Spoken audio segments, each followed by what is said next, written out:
के लिए 24 घंटे तैयार रहते हैं।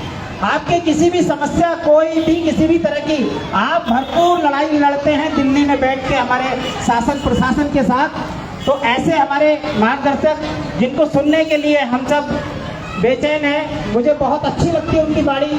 मैं हर जगह हर उनका जहाँ भी प्रोग्राम होता है मैं देखता हूँ और बड़ा मोटिवेट होता हूँ।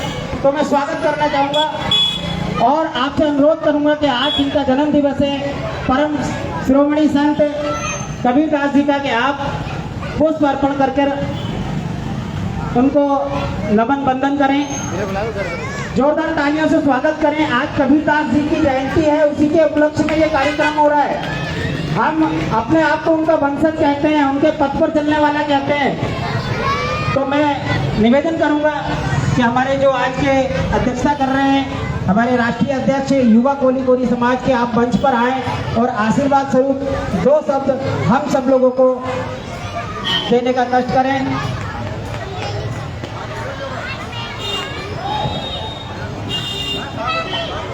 कृपया उद्घोष में मेरा साथ दीजिएगा।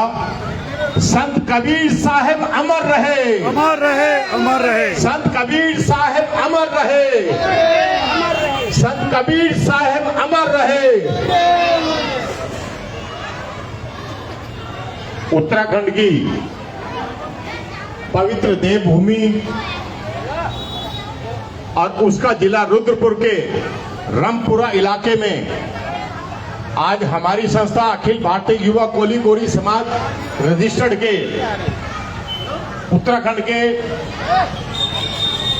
प्रदेश अध्यक्ष जी के रहनुमाई में ये जो आज बड़ा सुंदर कार्यक्रम रामपुरा के बीच में 6 गरीब कन्याओं के सामूहिक विवाह का जो आयोजन किया गया है कबीर जयंती के पावन पर्व पर, तो इस मौके पर इस पावन पर्व पर मैं उपस्थित सभी भाई बहनों का, समाज बंधुओं का और मेरे साथ चल के आए भाई करण सिंह कोली जी जो राष्ट्रीय कार्यकारिणी सदस्य हमारी संस्था के, और यहाँ के हमारे प्रदेश अध्यक्ष हिम्मत राम कोली जी और हमारे प्रदेश महासचिव शैलेंद्र कोली जी, और मंच का कुशल संचालन कर रहे हैं श्री रवि कोली जी, और आप सभी का मैं हृदय की गहराई से बहुत बहुत अभिनंदन करता हूँ। और इस मौके पर अपनी ओर से और संस्था की ओर से आप सभी को कबीर जयंती की 629वीं जयंती पर हृदय से बहुत बहुत आपको बधाई और शुभकामनाएं और साधुवाद देता हूं। दोस्तों, आज का ये जो पर्व है कबीर जयंती का पर्व है, हमारी संस्था भारत में सभी राज्यों में और लगभग सभी जिलों में आज कबीर जयंती का आयोजन कर रही है, क्योंकि आपने शैलेंद्र जी ने और हिम्मत राम कोली जी ने मेरे से पहले ही वादा ले लिया था कि इस बार आपने हर वर्ष की बात ही उपस्थित रहना है। तो इसलिए मैं अपने आप को बड़ा गौरवान्वित महसूस कर रहा हूं अपने समाज के लोगों के बीच में आज के पवित्र पावन पर्व पर कबीर जयंती जी कबीर साहब को हमारे समाज में भगवान का दर्जा प्राप्त है। कबीर साहब जो एक क्रांतिकारी ना केवल कवि हैं, ना लेखक हैं, अपितु उनके दोहों के ऊपर पूरे समस्त विश्व के अंदर रिसर्च हो रही है। आज ये देखा जा रहा है कि भाई किस प्रकार अध्यात्म को प्राप्त करने का जो तरीका है वो ब्राह्मणवाद, मूर्तिवाद, पाखंडवाद और सारे कुरीतियों से अलग हो करके जो रास्ता हमारे भगवान कबीर साहब ने हमको दिखाया, तो वो बड़ा सुंदर रास्ता है। दोस्तों, उन्होंने हमेशा अच्छे कर्म करने के ऊपर बड़ा जोर दिया है। उन्होंने हमेशा बोला है कि हमेशा उन्होंने जो अपने दोहों के अंदर समाज को संदेश दिया है कि पोथी पढ़ जग मुआ और भयो न पंडित कोय, पोथी पढ़ जग मुआ भयो न पंडित कोय, और 2.5 आखर प्रेम का पढ़े सो पंडित होए। तो देखो इसके पीछे कितना बड़ा ज्ञान है कि व्यक्ति के अंदर केवल इस चीज का घमंड या गुरूर नहीं होना चाहिए कि मैं बहुत पढ़ा लिखा हूं और बड़ा रसूख वाला हूं। अगर उसके अंदर नम्रता नहीं है, अगर उसके अंदर मानवता नहीं है, अगर उसके अंदर प्रेम नहीं है, अगर उसके अंदर सहयोग की भावना नहीं है, तो उसका जीवन पशु के समान है। तो कितना सुंदर जो है एक जो संदेश कबीर साहब ने जो दिया है, और इसके साथ ही जिनको बहुत ज्ञान था और घमंड था, उनका घमंड तोड़ने के लिए कबीर साहब ने क्या लिखा कि बड़ा हुआ तो क्या हुआ, और जैसे पेड़ खजूर और पंथी को छाया नहीं और फल लागे इतनी दूर। यानी कि अगर जिसको ज्ञान है लेकिन अगर उसको घमंड है और वो कभी भी समाज के दबे कुचले शोषित वंचित पीड़ित लोगों का अपना नहीं समझता है, तो ऐसे लोगों को उन्होंने उनके गाल पे तमाचा मारा है ये कह करके कि बड़ा हुआ तो क्या हुआ, और जैसे पेड़ खजूर और पंथी को छाया नहीं और फल लागे इतनी दूर। और समाज के उन गरीब लोगों को जो बेचारे अच्छे हैं, जो सद्भावना रखते हैं, जो नर सेवा को ही नारायण सेवा समझते हैं, उनका मनोबल बढ़ाने के लिए क्या लिखा कि लघुता ते प्रभुता मिले और प्रभुता ते प्रभु दूर। लघुता ते प्रभुता मिले और प्रभुता ते प्रभु दूर, और चींटी शक्कर ले गई और हाथी के सिर दूर। मतलब कि जो व्यक्ति अपने आप को जमीन से जोड़ के रखता है और नर सेवा को ही जो नारायण सेवा समझता है, ऐसे लोगों को उन्होंने बहुत ऊंचा स्थान दिया है। जैसे उन्होंने बोला कि जो चींटी है वो बहुत छोटी होती है, लेकिन मिट्टी के अंदर से जो चीनी का दाना है वो चींटी ही उठा सकती है। हाथी कितना बड़ा है, लेकिन मिट्टी के अंदर जो अगर चीनी का दाना है वो हाथी नहीं उठाएगा। अगर हाथी उसको उठाने का प्रयास करेगा तो अपने ऊपर ही मिट्टी डाल देगा। तो देखो कितना सुंदर उन्होंने अपने दोहों के प्रयास से, और एक दोहा मैं उनका आपको बताता हूं कि धीरे धीरे रे मना और धीरे सब कुछ होए। धीरे धीरे रे मना और धीरे सब कुछ होए, और माली सींचे 100 घड़ा ऋतु आए फल होए। कि व्यक्ति को अच्छे कामों में लगे रहना चाहिए।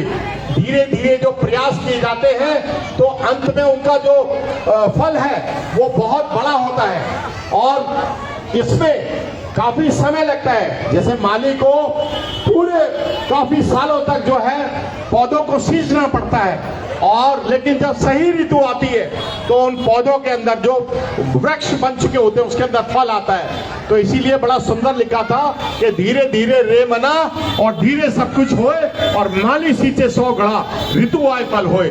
तो इसी प्रकार मेरे कोली समाज के लोगों, आप सब जो है एकता में रहो और संगठित होकर के अपने समाज की समस्याओं को, और जो जनप्रतिनिधि है, जो शासन है, प्रशासन है, मुख्यमंत्री है, उत्तराखंड के सामने रखो, और जो हमारे प्रदेश अध्यक्ष हिम्मत राम कोहली जी के सामने रखो, शैलेंद्र जी के सामने रखो।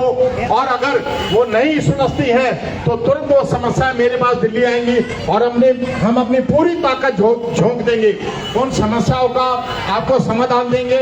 और अभी तक जो भी उत्तराखंड ने हमें समस्याएं दी है, हमने उसका पूरा आपको समाधान दिया है, और उसकी पूरी जानकारी शैलेंद्र कोहली जी भी आपको दे देंगे। तो दोस्तों, मैं समाज के लिए भी यहां से एक संदेश देना चाहता हूं कि समाज में एक बहुत बड़ी संस्था है जिसको बड़ा घमंड है कि हम 55-60 सालों की पुरानी संस्था है, और वह संस्था कभी भी दुख मुश्किल परेशानी में सड़कों पर नहीं उतरती है समाज के लिए। अगर समाज आज खड्डे में है, अगर समाज आज दबा है, कुचला है, शोषित है, पीड़ित है, वंचित है, समाज के ऊपर आज अगर अत्याचार हो रहे हैं तो इसी संस्था की वजह से हो रहे हैं। एक ही संस्था और 3 राष्ट्रीय अध्यक्ष, शर्म आनी चाहिए। एक ही संस्था 3 राष्ट्रीय अध्यक्ष, और तीनों अपने आप को असली राष्ट्रीय अध्यक्ष बताते हैं और एक दूसरे की बुराई करते हैं, और खुद तो संगठित होते नहीं और सारे समाज को कहते हैं कि संगठित हो जाइए। तो वो लोग क्या समाज के लिए उदाहरण पेश करेंगे? ऐसे लोगों का बायकॉट करिए, ऐसे लोगों को काम दीजिए। ऐसे लोग काम आपका ना करें तो जूतों की माला के द्वारा उनका स्वागत कीजिए, क्योंकि आपके नाम से, समाज के नाम से वो बड़ी बड़ी ऊंचाइयों पर पहुंचे हैं, लेकिन समाज का कभी काम नहीं करते हैं। और समाज के ऊपर कितना अत्याचार हो रहा है, गरीब कन्याओं के साथ बलात्कार हो रहा है, और युवकों का अगर जो अपने अधिकार सम्मान की बात करता है उसको कितने मर्डर देश के अंदर हो रहे हैं, कितने कोलियों के ऊपर अत्याचार हो रहे हैं। सबसे ज्यादा अगर अत्याचार किसी समाज के ऊपर होता है वो कोली समाज है पूरे भारत के अंदर।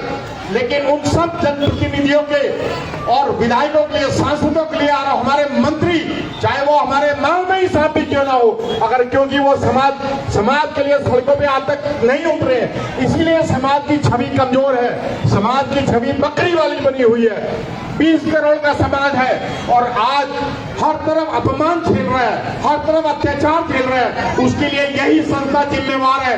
अगर यही संस्था हर साल एक बार शक्ति प्रदर्शन करती तो आज हमारे समाज की छवि कुछ और होती। आज हमारे समाज के ऊपर अत्याचार न हुए होते और जो अच्छे लोग आगे बढ़ने का प्रयास करते हैं, जो अच्छे लोग समाज को संगठित करने का प्रयास करते हैं, तो यही लोग जो है उन अच्छे लोगों की टांग खींच करके समाज को कमजोर करने का काम करते हैं। तो दोस्तों, ऐसे लोगों का बहिष्कार कीजिए और ऐसे लोग जो समाज में आपको आपकी समस्याओं को सुनते हैं, आपकी समस्याओं का समाधान आपको देते हैं, आपके लिए सड़कों पे उतरते हैं, तो ऐसे लोगों के आप साथ दीजिए, उन्हीं लोगों का आप साथ दीजिए और उन्हीं लोगों को जितवाइए, उन्हीं लोगों का पार्षद बनवाइए, सांसद बनवाइए, विधायक बनवाइए और सदनों में पहुंचाइए, जो कि सदन में कोली कोली समाज के समस्या को वो उठाएं और जो हमारे समाज का खोया हुआ हमारा जो गौरवशाली इतिहास है वो हमें पुनः प्राप्त हो सके।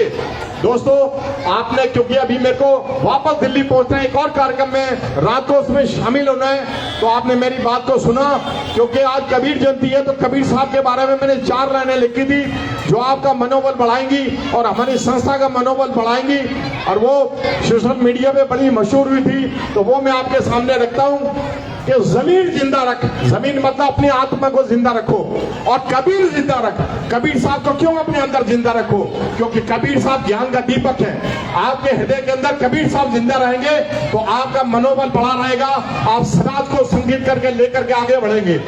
जमीन जिंदा रख और कबीर जिंदा रख, और सुल्तान भी बन जाए तो दिल में फकीर जिंदा रख, और हौसलों के तरकश में हिम्मत का वो तीर भी जिंदा रख कि जिंदगी में सब कुछ आ जाए लेकिन जीतने की उम्मीद जिंदा रख, जीतने की उम्मीद जिंदा रख। बहुत बहुत धन्यवाद। एक बार मेरे साथ जोरदार उद्घोष के साथ समाज का उद्घोष करेंगे। कोली समाज जिंदाबाद, जिंदाबाद जिंदाबाद, कोली समाज जिंदाबाद, कोली समाज जिंदाबाद। संत कबीर साहब अमर रहे, संत कबीर साहब अमर रहे, संत कबीर साहब अमर रहे। आप सभी का बहुत बहुत धन्यवाद, आप सभी को बहुत बहुत साधुवाद, धन्यवाद।